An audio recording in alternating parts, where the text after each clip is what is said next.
پاڵاوگانە داغ بخەین و ژمارەیەکی کەم بهێڵینەوە کە پابند بن بە یاسا و ڕێنمایەکانی ژینگەوە. جنابی وەزیر تایبەت بە ژینگەی شاری هەولێر کە ژمارەی زۆر لە ئەو پاڵاوگانە هەیە، ئێوە چیتان کردووە و وەزارەتی ژینگەی عێراق بۆ لابردنی ئەو پاڵاوگانە و بۆ ئەو پاکبوونەوەی ئەو ژینگەیە؟ ڕاستی سوالەکە مەفروضە ئەو پرسیارە تەوجیهی وزارەتی ژینگەی عێراق نەکرێت. دەستەی ژینگەی هەرێم هەیە، ئەوان بەرپرسن لەو مەلەفە. من کاتی خۆی با بڵێن سەرۆکایەتی ئەو دەستەیەمە کرد لە ساڵی 2018 بۆ 2020.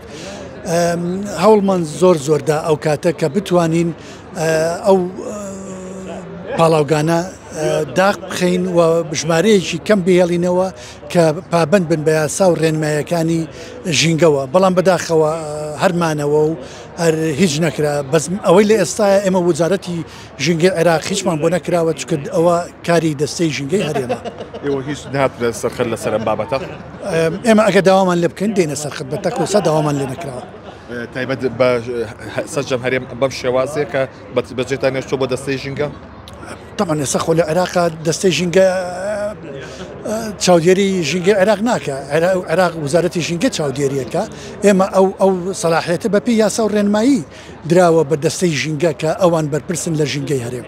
چیکراوە بۆ ڕوبەڕووبوونەوەی پیسبوونی ژینگە لەسەر تاسەری عێراقدا؟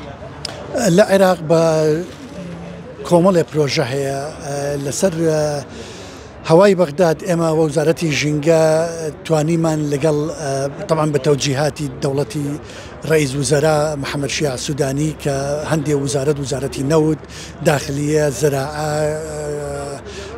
ژینگە، ئەمانە هەریەکە لە ڕووی جیاوازە و ڕۆڵی جیاواز ئەبینێت.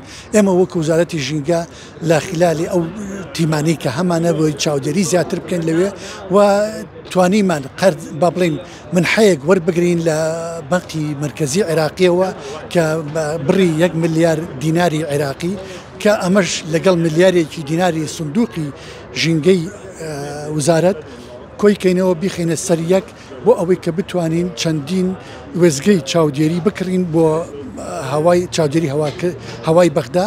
و ئەگەر ئەم پرۆژەیە سەرکەوتوو بوو، پرۆژەکە بۆ ناوچەکانی عێراق و پارێزگەکانی عێراق بەردەوامە بێ.